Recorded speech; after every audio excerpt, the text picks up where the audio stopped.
নেতাকে গুলি করে খুনের অভিযোগ। বৃহস্পতিবার সকালে ইংরেজ বাজারে দুষ্কৃতীদের ছোড়া গুলি মাথায় লেগে মৃত্যু হলো জেলা তৃণমূলের নেতা ও কাউন্সিলর দুলাল সরকার 62 ওরফে বাবলার, যিনি ইংরেজ বাজার পুরসভার কাউন্সিলর ছিলেন। এদিন সকালে ইংরেজ বাজারের রাস্তায় মোটরবাইক থামিয়ে এলোপাতাড়ি গুলি ছোড়া হয় বলে প্রাথমিকভাবে জানা গিয়েছে। একটি গুলি তার মাথায় লাগে বলে তার অনুগামীরা জানিয়েছেন। আশঙ্কাজনক অবস্থা থেকে মালদা মেডিকেল কলেজ ও হাসপাতালে ভর্তি করানো হয়েছিল। সেখানেই তাকে মৃত ঘোষণা করা হয়। হাসপাতাল এ বিষয়ে কিছু না বললেও নবান্ন থেকে মুখ্যমন্ত্রী জানান তৃণমূল নেতাকে খুন করা হয়েছে। পরে এই বিষয়ে নিজের এক্স হ্যান্ডেলে পোস্টও করেন তিনি। এই ঘটনায় থমথমে ইংরেজ বাজার এলাকা। পুলিশ ও স্থানীয় সূত্রে খবর, ঝলঝলিয়ার মাতাল মোড় এলাকায় দাঁড়িয়েছিলেন দুলাল সরকার। সেই সময় একটি মোটর বাইকে হেলমেট পরা 3 দুষ্কৃতী তাকে লক্ষ্য করে পরপর 3টি গুলি ছোড়ে। প্রথম 2টি গুলি লক্ষ্যভ্রষ্ট হলেও তৃতীয় গুলিটি তার মাথায় লাগে।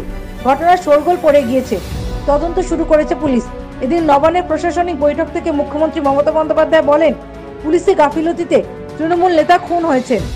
তিনি জানিয়েছেন মালদায় মন্ত্রী ফিরহাদ হাকিম, সাবিনা ইয়াসমিন যাচ্ছেন। পরে তিনি ফের ক্ষোভে সুরে বলেন, সিকিউরিটি তুলে নেওয়া হয়েছিল, পুলিশ সুপারের অপদার্থতার জন্যই এটা হয়েছে।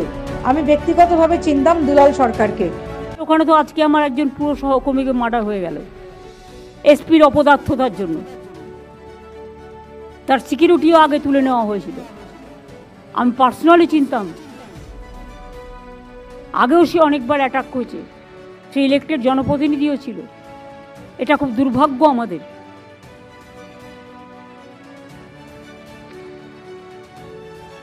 ওখানে বর্ডার আর কালিয়াচক নিয়ে যদি ব্যস্ত থাকেন তাহলে কিন্তু জেলার ডেভেলপমেন্ট হবে না। Bureau report, United India news.